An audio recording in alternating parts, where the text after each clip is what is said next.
For the first time, the Israeli ambassador today put out a tweet, very aggressive tweet, questioning the Vadra Congress, specifically questioning Priyanka Vadra and her stand on the war in Gaza and the narrative war, of course, which Israel continues to fight.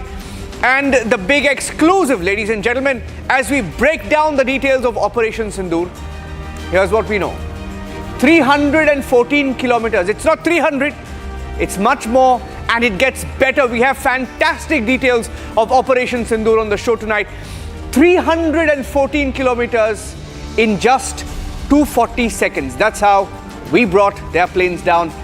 Here are the headlines on This Is Exclusive. S400 shot down Pak early warning plane, 314 kilometers away. It's the longest confirmed surface-to-air kill, and we did it in just 240 seconds. Gaza has grown demographically 450% in the last 50 years. What kind of genocide is that? And therefore, when people use these terms, not only that they distort reality, they are promoting a blood libel against our people, and we are not going to remain silent. Israeli ambassador takes on Priyanka Vadra over her genocide claim, asks her not to buy the Hamas numbers. Exclusive interview is on Republic. DGCA issues a show cause notice to Indigo for alleged lapses in simulator training conducted for over 1,700 pilots. 2 students attacked by stray dogs in Bengaluru. The menace continues. Debate over national stray dog menace getting bigger.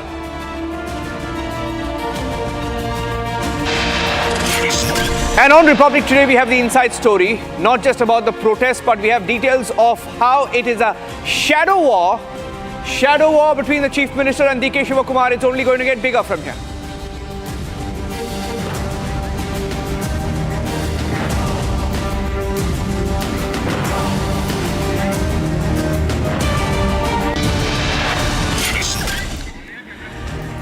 Thank you for joining us here on this special edition of This Is Exclusive. We have a big interview coming up next. But first up, we wanted to get you the specific details. On Saturday, we brought you the details of the confirmation of 6 planes being brought down by our missiles.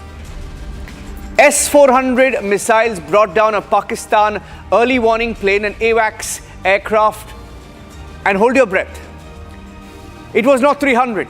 We're getting the specific details. 314 kilometers, ladies and gentlemen. And that's the big breaking news update. 314 kilometers, guided by India's own airborne warning and aircraft control system right until the terminal phase.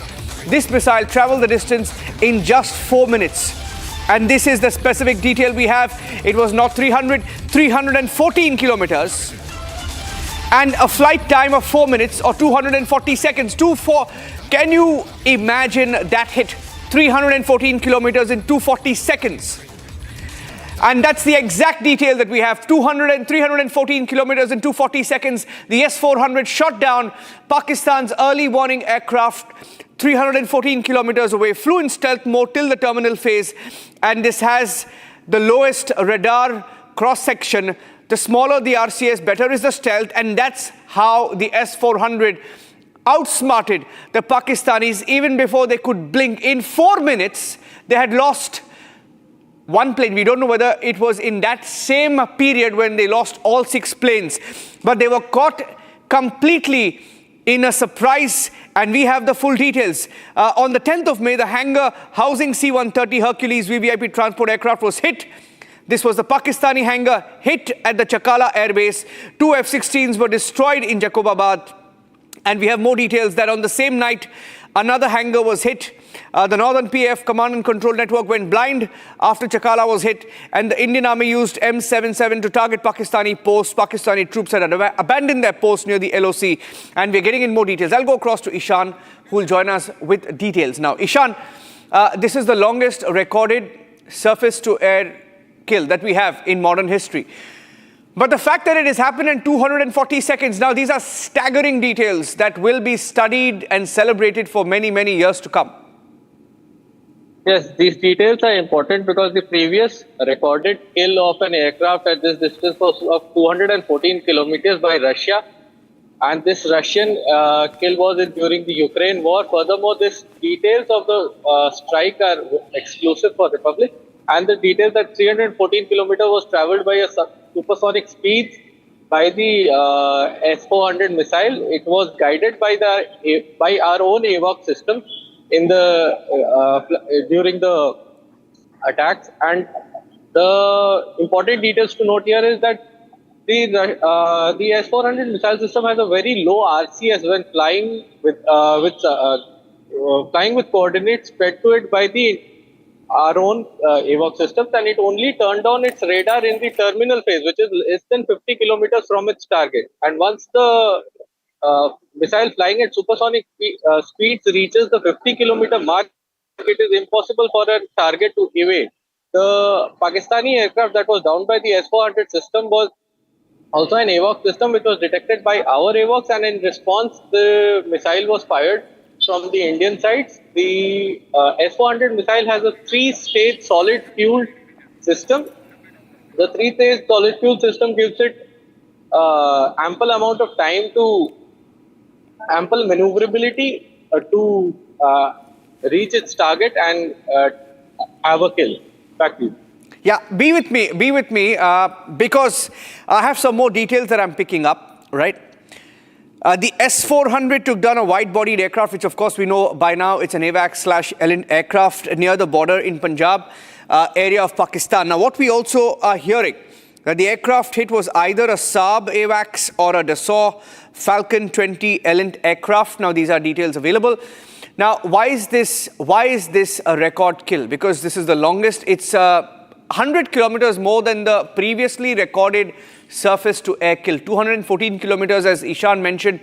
But this was 314, and in 240 seconds. On the same night, we took down several aircraft.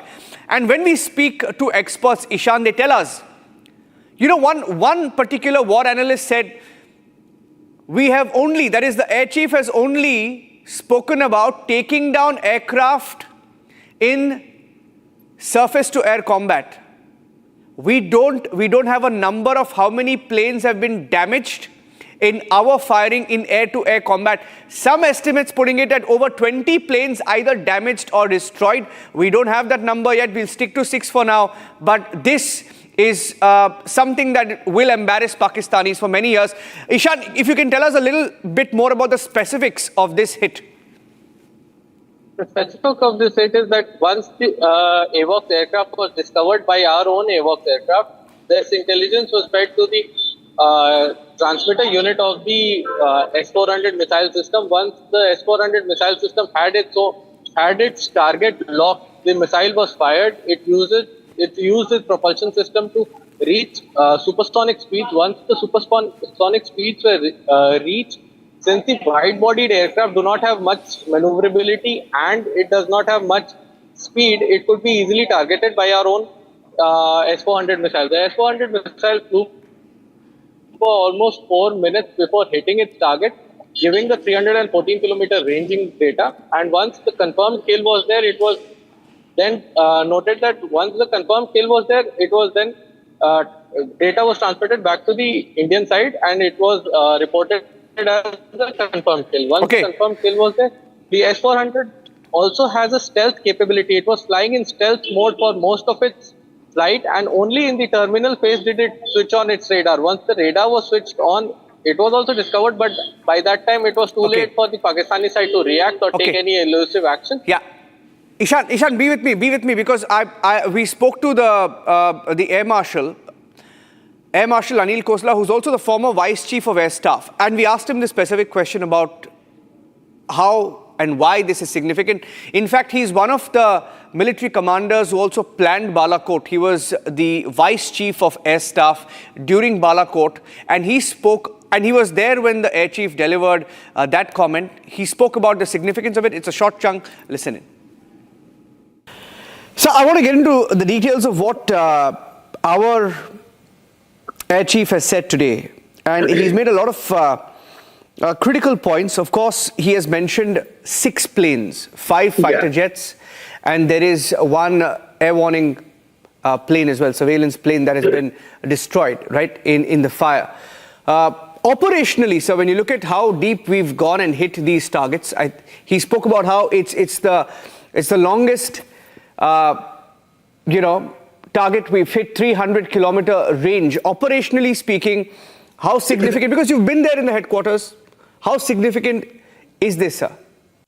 Yes, quite significant in the sense warfare, what is happening is it becoming further and further. When I joined the service, all the warfare was confined within a sphere of, say, 3 to 5 kilometers around the platform. But now it is, beyond visual range, you don't even see the enemy. And so what is the significance of this is after Balakot, especially, the Indian Air Force capability enhancement has taken place. A lot of systems have come in like S400, Rafale with very big kind of ranges, which were not available during Balakot. So that has made the difference. And in this case also, Chief, very clearly brought out that the Pakistani aircraft were not allowed to come closer because of fear of being shot down. And like in Balakot, they had used the standoff bombs, which they couldn't use this time. And also S400 was a game changer. And rightly so, with S400 deployment, they couldn't come closer. And that's how these capabilities were put to use, and that's how we achieved this. I think Indian Air Force did a great job and achieved these results. Sir, I have some of the pictures and I'll play those pictures. Okay, so some more details will keep trickling in, but I'm going into the next story because I'm short of time. I'm going to the next big exclusive here on the show. Today we saw a diplomatic exchange on social media between a member of parliament and a member of Vadra Congress family, Priyanka Vadra, and the Israeli ambassador to India. Now, Priyanka Vadra has consistently voiced her support for Palestine, carrying Palestine bags, and today she alleged genocide by Israel. And the ambassador has responded, accusing her, Priyanka Vadra, of showing Hamas sympathy and stating her deceit was shameful. My colleague Shaman Sen, our senior editor, spoke to the Israeli ambassador to India. I want to also focus on some of the statements that have been made from some of your allies. From the United Kingdom, there is also a similar sort of a condemnation coming in, saying that there's a wave of international condemnation, particularly your traditional allies. Here in India, you've had a parliamentarian, Priyanka Gandhi, saying that there is a genocide that has been committed by the Israelis. How do you first look at domestically here in India, the statement that has been made, while the government has been steadfast, making it very clear that we stand with Israel? But you've had a section here in India too, raising this entire concern about a genocide being committed. Well, in the last 2,000 years, there have been a lot of blood libels against our people. It started with the Roman Empire that saw Jewish nations as a threat on their civilization and decided to erase us. And then when it adopted Christianity, they changed that in order to continue chasing the Jewish people, and there have been blood libels against us throughout centuries. And we didn't have a voice. Israel didn't exist. Right. But now Israel exists. And I am the ambassador of Israel. So we are going to defend ourselves from blood libels. Israel never had a policy of starvation in Gaza. We allowed 2 million tons of food to arrive. There is no precedent in the history of warfare that one side supplies the food to the other side. If we wanted to do genocide in Gaza, we wouldn't have allowed that. And by now, there wouldn't be any Gaza. But guess what? Gaza has grown demographically 450% in the last 50 years. What kind of genocide is that? And therefore, when people use these terms, not only that they distort reality, they are promoting a blood libel against our people, and we are not going to remain silent in face of that. Ambassador, are you very clear about the fact that when these multiple reports essentially coming in from the Western media in particular about the situation in Gaza being dire, children dying, the numbers that have been put out by the United Nations, would you then say that it is completely irrelevant? International bodies like the United Nations has also come down heavily on Israel. Would you then say that these bodies are now becoming absolutely redundant? Because we here in India too also believe that what we have witnessed in terms of terror being perpetrated by Pakistan and international bodies being completely silent. Is India and Israel on the same page when it comes to the role of international bodies, for instance, the United Nations? To a large extent. The only difference is that we are in a much worse situation because we are outnumbered and we are too small. You know, Israel has gone out of its way to get people and civilians out of harm's way. What is happening in Gaza is a terrible tragedy. A terrible tragedy. Nobody is trying to deny that. But the responsibility lies on Hamas. They are the ones that are hiding behind civilians. They are the ones that are saying that they want to sacrifice 1 million people for their cause. They don't care about rules and about norms. Israel is the one that cares, and Israel is the one that is being held accountable because we are a democracy. Now, the UN represents groups of countries, big groups of countries, that have an interest against us, and they appoint biased people, like this anti-Semite, Francesca Albanese, that was sanctioned by the US. And they issue these reports that are completely biased. They actually not only undermine us, they undermine the mere institutions that they serve. Because when the UN is engaging in breaching the basic norms of neutrality, and they are all ganging up to punish Israel, to adopt decisions against Israel, they just prove that the UN doesn't function, that it's not efficient. So when you have an organization that is not even capable of, defining what terrorism means, it means that it's completely failed. It has failed politically. It has failed, morally. And we are used to that because we are in minority. We are the one and only Jewish state. Right. And we have the right to defend ourselves, and we will. And we will do this according to international law, and nobody is going to lecture us because people are trying to, hold us to a standard they are not upholding themselves. And this is very clear, and as Indians, you know that very well. And on to in fact, that full interview will be uploaded and we will play it on the weekend as well with the Israeli ambassador to India. The next breaking news update on this is exclusive. Ladies and gentlemen, we have a political scoop and this one is from Karnataka. On the face of it, it appears like Rahul Gandhi has sacked a minister for contradicting him on, of course, what he claimed was vote chori.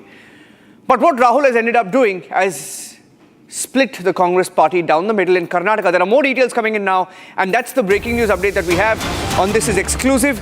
There are inside details of how Rahul Gandhi's move has now ended up splitting the Congress. There is complete dissatisfaction in the Siddaramaiah faction due to Rajanna's dismissal. As per reports and inside sources, we've been speaking to different people through Republic Kannada in Karnataka, and Chief Minister Siddaramaiah is upset with the High Command for the manner in which it was done. There is anger in the CM's camp over DK Shivakumar's alleged attempt to undermine Siddaramaiah. Now, that's what he feels because there has been a shadow war ongoing between both of them. Some saying that Rajanna may have been sacked to send a strong message to the Siddaramaiah faction. Siddaramaiah himself has reportedly expressed his deep satisfaction to his close friends. There's a shadow war. Rajanna, one of the closest aides of the Chief Minister, has been extremely outspoken, had asked for DK Shivakumar to step down from one of the posts. He had said that there is no need for one person to be a Deputy Chief Minister and also the Congress President. But it appears that there is much more to it. And this could be a trigger to what is likely to come next, because in the Congress party, there is a view that this could have just sparked a larger war within the Congress, something that the High Command has been trying to keep silent for a long time now. A plan was made reportedly, now this is what sources are telling us, that a plan was made to remove Rajanna from the cabinet at least 3 months ago. Not now, but at least 3 months ago. And that a complaint was filed with the High Command against Rajanna, and the High Command was reportedly upset with him. They were waiting for the right time, and he made public statements against DK Shivakumar and Surjewala in the past, and that's why they felt this is the right time to sack him. But Siddaramaiah is upset. Let's see where the story goes. The shadow wars always get interesting when there is someone's head that falls, and Siddaramaiah's aide has had to go. It's only going to get interesting from here. That's it on This is Exclusive. Thanks for watching.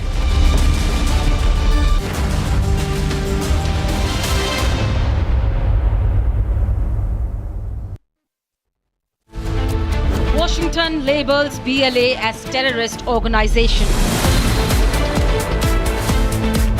The real terror master is ISI. ISI, the factory of bloodshed, debating tonight at 8 p.m. पैसा लगाना है तो century club prime पे लगाओ। डूबेगा नहीं, जलेगा भी नहीं, कोई खा नहीं जाएगा, धोखा नहीं देगा, ऊपर नीचे भी नहीं होगा, सेफ रहेगा।